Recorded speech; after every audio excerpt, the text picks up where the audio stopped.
Good morning students. आज हम class 10th English की फ़र्स्ट पोएम पढ़ेंगे, dust of snow.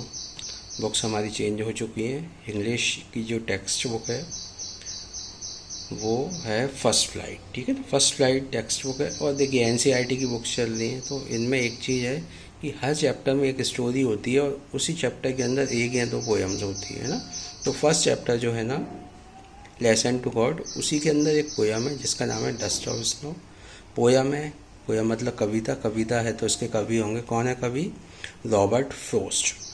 Robert ROBERT, Robert FROST, frost, Robert frost. तो ये जो पोएम है ना, इसकी थीम क्या है? इसमें थीम ये है कि इसका जो कवि है वो, उसका मूड सैड है, मतलब वो किसी बात से दुखी है और दुखी होकर वो एक पेड़ के नीचे आके बैठ जाता है, ठीक है। तो देखिए, the way a crow shook down on me the dust of snow from a hemlock tree. अब डस्ट का क्या मतलब होता है? डस्ट जनरली क्या होते हैं, हम धूले मिट्टी के कण बोलते हैं, लेकिन यहाँ पे क्या है ना, बर्फ़ के जो छोटे छोटे टुकड़े हैं उनको डस्ट बोला गया है ना। तो बर्फ़ के छोटे टुकड़े को डस्ट बोला गया है यहाँ पे। और यहाँ पे क्रो मतलब कौवा होता है ना, तो यहाँ पे क्या हुआ, उस पेड़ पर एक कौवा आके बैठ गया है, ठीक है ना। और वो कभी नीचे बैठा हुआ था पेड़ के, तो कौवे ने क्या किया, जब बैठा तो बर्फ़ की जो छोटे छोटे टुकड़े थे ना वो कभी के ऊपर आके गिर गए। कौन से पेड़ पे बैठा हुआ है? Hemlock tree. हेमलॉक मतलब धतूरा, जो आप समझते होंगे ज़्यादातर बच्चे, धतूरा क्या होता है? बहुत जहरीला, मतलब उसके जो फल लगते हैं ना वो बहुत जहरीले होते हैं ना।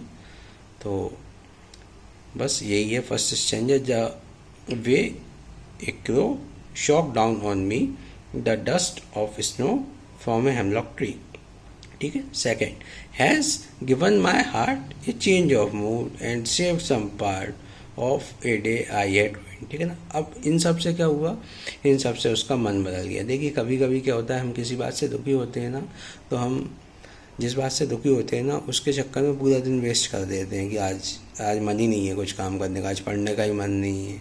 हमारी कोई चीज़ खो जाए तो अरे आज हम खाना ही नहीं खाएंगे। हमको छोटी छोटी बातों से क्या करना चाहिए, ज़्यादा समय बेकार नहीं करना चाहिए। अगर हमारे साथ कुछ बुरा हुआ है तो ठीक है, उसको थोड़ी देर एक तरफ रख के अपना जो नॉर्मल रूटीन है वो ही फॉलो करना चाहिए, ठीक है ना। तो मेरी बात समझ में आ रही है आपको? यहाँ पे बस यही कहा गया है कि जब कभी पेड़ के नीचे बैठा था तो एक कौवा आया और उसने बर्फ़ के जो छोटे छोटे टुकड़े थे वो उसके ऊपर गिरा दिए। तो इससे क्या हो गया, उसका मूड ही चेंज हो गया, अच्छा मूड हो गया। और उसने ये कहा कि अरे ऐसा होने से मेरा दिन का समय बच गया, नहीं तो मैं पूरा दिन अपना ख़राब कर देता, किसी न किसी बात से वो दुखी था इसलिए, ठीक है ना।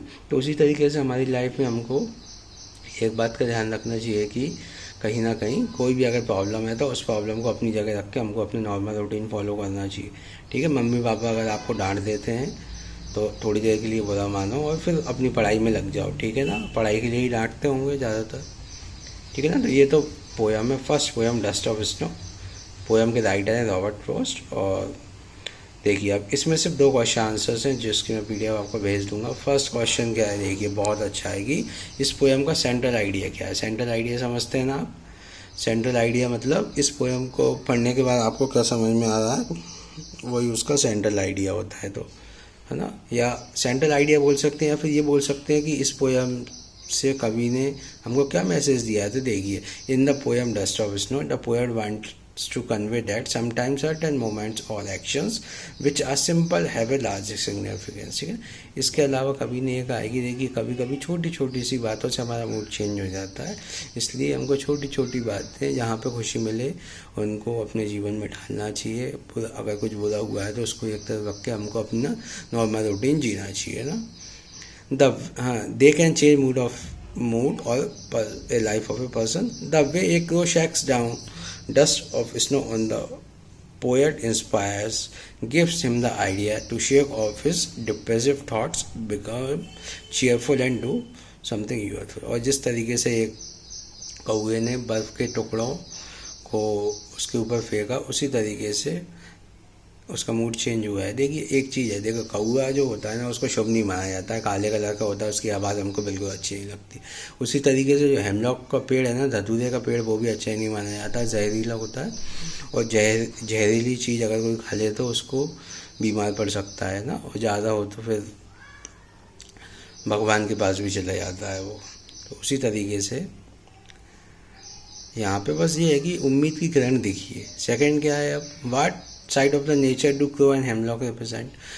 क्रो मतलब कौआ, हेमलॉक मतलब जो पेड़ है वो प्रकृति मतलब उनके जो स्वभाव की किस तरीके की बात बता रहे हैं। देखिए, क्रो इज़ ब्लैक, क्रो काला होता है ना, हार्श वॉइस बर्ड है ना, जिसकी आवाज़ बहुत बेकार लगती है। Hemlock is a tree with poisonous bitter fruit. Hemlock धतूरे के पेड़ में क्या है, फल लगते हैं जो कि बहुत जहरीले होते हैं। दोनों को शुभ नहीं माना जाता है।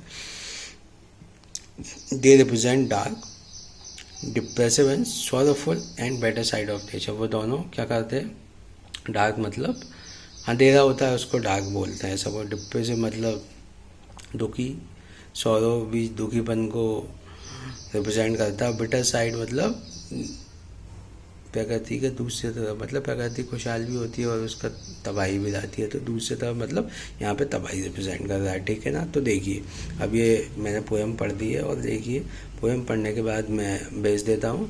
और बहुत अच्छी पोएम है, एक बार खुद अपने मन से पढ़ के समझने की कोशिश करना।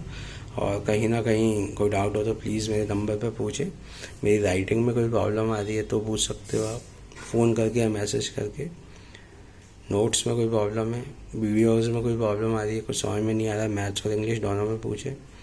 क्लास वर्क कॉपी बना ले मैथ्स और इंग्लिश दोनों की, क्योंकि सितंबर की फर्स्ट वीक में आपकी क्लास वर्क कॉपी स्कूल में चेक होंगी, मैथ्स और इंग्लिश और इसके अलावा सारे सब्जेक्ट की। पहली बात। दूसरी बात, क्लास वर्क कॉपी बनाना बहुत इंपॉर्टेंट है, क्योंकि अब जितने भी एग्ज़ाम होंगे ना उसमें से 50% मार्क्स आपके क्लास वर्क कॉपी के ही रहेंगे। सितंबर में एग्ज़ाम होंगे, सपोज़ 50 नंबर का पेपर होता है तो उसमें से 25 नंबर आपके नोटबुक सबमिशन कराएंगे। क्लास वर्क कॉपी बनाएं, उसमें नोट्स लिखें, जो भी आपको PDF भेजी जा रही है सारे सब्जेक्ट की, ठीक है ना। तो बातों को सीरियसली लें, पढ़ाई करना स्टार्ट करें। बहुत टाइम वेस्ट हो चुका है अपना। कोई डाउट हो तो प्लीज़ कभी भी पूछ सकते हैं बेझिझक, ठीक है। पढ़ाई करना स्टार्ट करें और कोई डाउट हो तो प्लीज़ पूछें ना। Okay, thank you, bye bye.